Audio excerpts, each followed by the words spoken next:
Oh shit, Grognark, you're, crawling out of the closet again.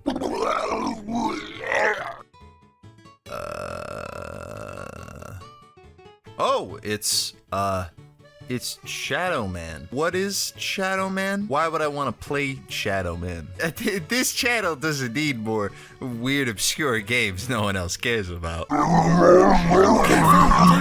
fine, I'll play it. Just get back in the closet. Shadow Man is a game developed by Acclaim Studios Teesside and published by Acclaim Entertainment all the way back in 1999. The remaster that I played was developed in 2021 by Nightdive Studios and released on the PC, with console ports expected later this year. The remaster adds some new levels, makes the game prettier, allows it to run well on modern systems, yada yada. It's honestly pretty cool a game like this even gets a remaster. I mean, I've never fucking heard of it. It's not a particularly fantastic game. I mean, it's good, I guess, if you like being depressed. Maybe we should just get into the review already.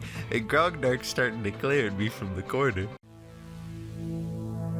In Shadow Man, you play as Michael Lewa, a 32-year-old former English literature student turned gambler who was tricked into servitude by an evil Bokor after the massacre of his family?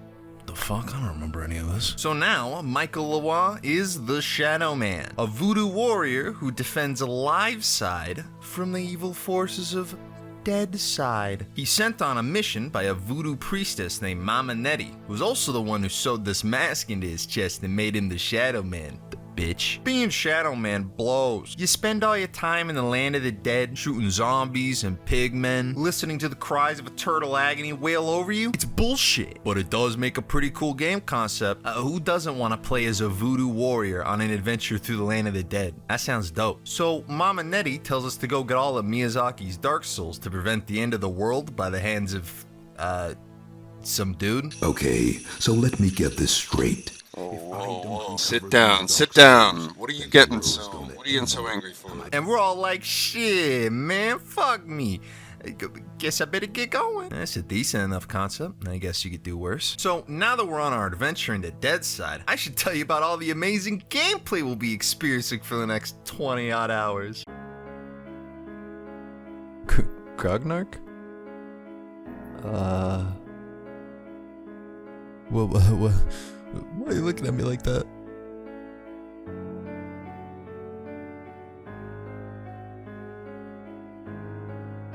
Oh god. So, Shadow Man's a third-person shooter slash platformer with Metroid and Collectathon DNA. You'll be running around, shooting guns, jumping on shit, collecting Dark Souls, and going back to previous levels to unlock paths with new powers or weapons. Which is all well and good, except it isn't. What in the name of... Holy shit. The shooting isn't all that great. It's this weird pseudo lock-on system, so you just aim in the general direction of the stupid fuckers and the game will do the rest. But the real problem is with the enemies. Yep, see? They love putting these guys in hallways. It's their favorite shit. They're boring. They just stand there and shoot at you, or they run at you and try to claw your eyes out. There's very little variance to any of them, with the exception of the gypsies, or whatever the fuck these are. My god, these babies. Oh my god, look at these babies. But even they just boil down to strafe and shoot. I have learned the ultimate strategy. The worst part is that you'll be fighting the same set of goons for hours on end. On the surface, there's a decent variety of mobs, but besides the fact that they all play the exact same, they're all confined within their own levels. So while you're in live side, comparatively small portion of the game, you're treated to all these new enemies, like headless inmates, gators, helicopters. But while you're in Dead Side, it's almost exclusively pigmen with guns, or hooks, or a chainsaw. There were many continuous hours of my playthrough where I was just shooting goddamn pigmen for what felt like all goddamn day. Yeah, hey, listen. All I'm saying is a little spice in the enemy design would have gone a long way to making this otherwise subpar combat last for 20 hours. As it is, I was getting tired of it by hour 4, and I wasn't even a quarter of the way done. Now, the other pillars are pretty alright though. The platforming isn't anything special, but when you combine it with the level design and Metroid aspects, it can be pretty fun to stomp through these old temples, collecting worms. Also, there's no map, or more accurately, there isn't one in-game. There is one in the manual and online, but it's not very detailed. A real in-game map like what we see in Metroid Prime would be invaluable to just remembering where that one stupid fucking lava pit was, or I need to go next. This whole game could be described as a labyrinth of rust and shit-smeared hallways, so it can be difficult remembering how it all connects. That's pretty much all I have to say about the gameplay, which isn't a great sign. The actual gameplay of Shadow Man is what I have the least to say about. It's pretty uninteresting. Hey, Grognark, why'd you want me to play this again?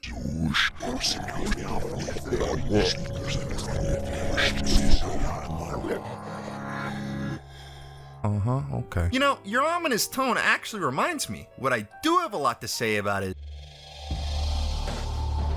Remember how I compared Shadow Man's world to a labyrinth of rust and shit-smeared hallways? No, I wasn't kidding. It's got a very desolate, depressive, just generally fucked up vibe to it all, which is to be expected and commended. This is the land of the dead, and the art's pretty great. You got a good variety of locales, from the wastelands to the temples, the asylum with all its nooks and crannies, the engine block, and even some places out on the live side, like the summer camp or the prison. But what really makes this game's atmosphere is the music. And this is where my opinions on Shadow Man start to get complicated. See, all the reasons I might recommend Shadow Man are the same reasons I probably wouldn't. Goddamn depressing. Let's just take a gander at some of the tracks here.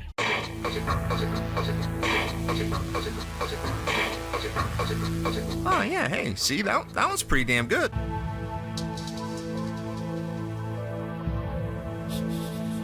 Oh, hey, so's that one. The soundtrack's looking pretty good so far. Wait, what is this?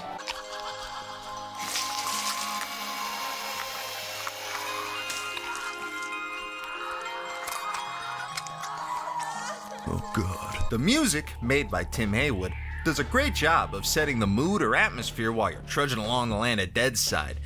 Maybe too good of a job. I like this soundtrack. It's super creative, has some banging tracks, and like I said, it sets the mood fantastically. Only problem is, this isn't a mood I ever want to experience again. Most of the tracks are these experimental, industrial-sounding songs that utilize the wailing cries of dying children and lost spirits as the backbone of their beat. Jesus Christ, not this fucking song again.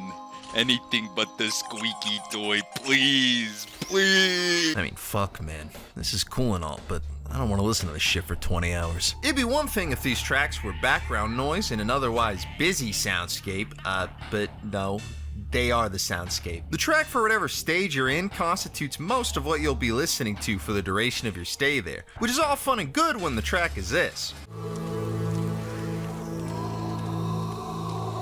But when it's this,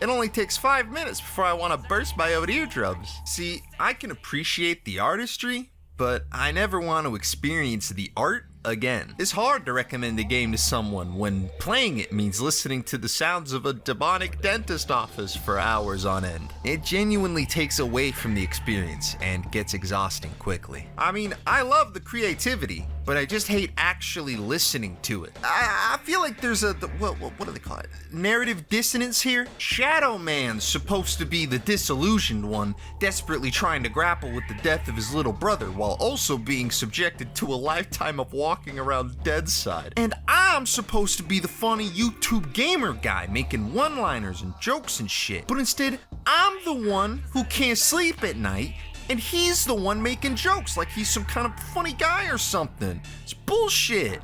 It isn't fair. My coming here was unavoidable. It is prophecy, my destiny. Your destiny is to die. That is the fate of all mortal men. Your destiny is to die. It's the fate of all mortal men.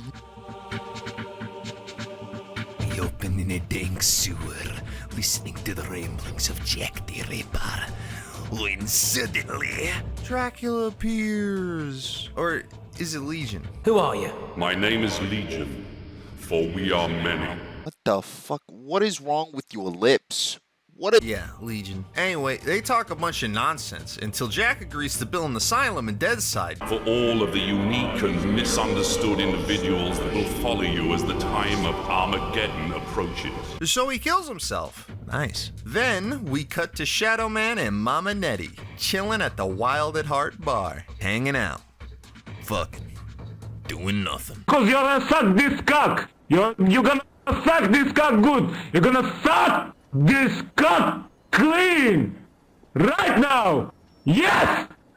Yes! Yes! When Nettie has what she describes as a dark side dream. The five are here, the heralds of the apocalypse. So off Shadow Man goes into Deadside to collect all 120 Dark Souls before Legion can. All the while making sure to remind any half-eaten corpse lying on the dirt path we're on that he owns them. Let him know every time we open a door that we're the king of Deadside. I am the Lord of Deadside. yeah. Except turns out Legion actually wanted us to collect all the Dark Souls for him. And when we finally get to him, he goes on this wicked long speech, longest cutscene in the game by far. Which is fitting since this is the first and only time Shadow Man meets the main enemy of the game. Then he transforms into whatever the fuck this is. What the? Oh my god! Jesus! And we got ourselves a boss fight. I don't know, I kind of like this fight. I mean, the AI is still shit and everything, but it's got scale none of the others did. And if you die, you get a funny little cutscene of Shadow Man getting cucked. After you beat Legion, you pump him full of Dark Souls, which I guess kills him, and also blows up the whole asylum. It's just kind of convenient, isn't it? And we end with Shadow Man running off into Deadside to sit in dirt for the rest of his days. I don't know. There's not much that happens between the beginning and end besides us collecting worms. Fuck the game story. That's not really what I want to talk about. Let's talk about the comics. So, turns out this game is based on a comic book by the same name. Acclaim Entertainment bought Valiant back in the day and rebooted Shadow Man with a new protagonist, Michael Lawa. And the first 4 issues of this new Shadow Man, his origin story, was written by none other than Garth Ennis. In case you didn't know, Garth Ennis is a fantastic comic author with credits from Preacher, Spawn, and, you know, the greatest run of Hellblazer ever, including the best John Constantine story ever told, Dangerous Habits. I understand most of you might not know who Ennis is, but trust me, he writes some good shit. And his run with Shadow Man is no exception. Yeah, it's a great story with beautiful art, and it reeks with Ennis' style. Characters speak in thick, phonetically written accents. The storytelling is creative, elegant, but most importantly, horribly dark, and there's some badass one-liners and reveals throughout. It's just good comic book storytelling, which is Garth Ennis' specialty. All the characters have interesting connections to each other and motives. For instance, Mama Nettie is portrayed as a benevolent protector of Liveside, whose goals don't necessarily align with Mike or Jaunty's. She's willing to do some pretty fucked up things in her enigmatic fight against the darkness, like brainwashing Mike while he was in a coma, turning him into an unfeeling, killing machine who'd be a perfect catalyst for the powers of the Shadow Man. It's a great story, but like most things with this franchise, there's always some buts with every good thing I have to say. Like most pre-established books that Ennis writes for, as soon as he leaves the book, the quality takes a serious nosedive. The same thing happened with Hellblazer. It's just hard to follow up this guy, and it doesn't help when you throw out everything he sets up for you. I only read 3.5 issues after Ennis's run, but it quickly dawned on me that these just weren't the same characters. I got nothing against Jamie Delano, the writer who took over after Ennis, but he obviously had a different vision for these characters than what Ennis set up. But what Ennis set up was so good! And his name's kind of the only reason I even bothered reading this, so... Alright. I've been pretty negative so far, but there were a few levels that I actually really enjoyed. So, for the sake of fairness, I'll talk about some of those. The Mojave Desert was a treat. This is one of the new levels for the remaster, or I should say restored levels. This entire area was originally cut for time, and its boss was just haphazardly placed in the jail level. Now that it's restored, I can tell you about how good it was. What really made this level, besides having one of the only enjoyable tracks to listen to, was the boss. What's happening, my man? Where the hell? Hey, Yank! Woo! It's an end of the world sock hop. You're rocking around in Cargo Yard. You don't get this like me. And little Lucy's coming too. And he's screaming for his mommy, but mommy's gone down dead sideways. She can't help it. Damn you! Ah, yeah, this guy's great. Hey there, Yank! Damn, this guy is really pissing me off. And the New York level. Jesus. The New York level was fucking creepy. Oh my god. Terrible. Oh my god. The whole time you're chasing around this deranged little freak in some clock tower something. I don't really know what this place is. Here's Johnny! What the? Enter freely and of your own will! Don't mess with me, little man. Little big man! Little big man! Didn't your mama never tell you? It don't matter how big. My mama loves me. She never loved you. My mama kisses me. My mama would never, never, ever kiss you. No, not never, ever kiss you. Come to mama now, baby. Sweet baby, come to mama. For we are many. Why does he want a fucking retard on his team? Why does Dracula want a retard? But he keeps popping up throughout the level to light your ass up. Does a good job of building tension for when you're finally gonna fight this fucker. Hey, he's a creepy little dude. All over this place are dead bodies, some of them holding recordings of their final moments. Oh my god, no. What? Do I know this guy? Okay, this is pretty fucked. I can't even wholeheartedly recommend the comics that I liked, let alone this game. It's got some great creativity, and I love that it got a remaster, so it'll be able to live on, but I can't actually recommend anyone play it. That is, besides people who'd probably play it regardless of what I said. It's a memorable piece of media, I'll give them that, but being memorable is about all it's got going for it. If you liked my video, then please, for the love of God, like it. And if you've read any good Shadow Man comics, let me know. I'd love to read more good stories with these characters. Anyway, I guess I better go feed the demonic clay monster that lives in my closet. Thanks for watching.